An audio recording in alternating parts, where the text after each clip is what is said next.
Good morning mga karunda. So, yan, medyo pawis pa tayo ngayong umaga. Katapos ko nga lang mga karunda na mag-jogging. Yan. So, ngayon naman ay magpapalakas ako ng mga braso sa pamagitan nitong power twister na 60 kilograms. Ayan. So, bali 20 repetitions lang po ang aking gagawin dahil medyo mabigat-bigat po itong power twister na aking binili. Yan. So, tara. 1, 2, 3, 4, 5, 6, 7, 8,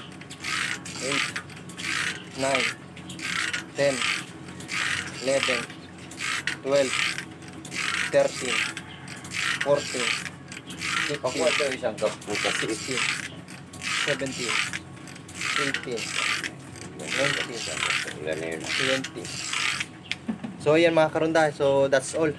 Yun lang po at maraming salamat.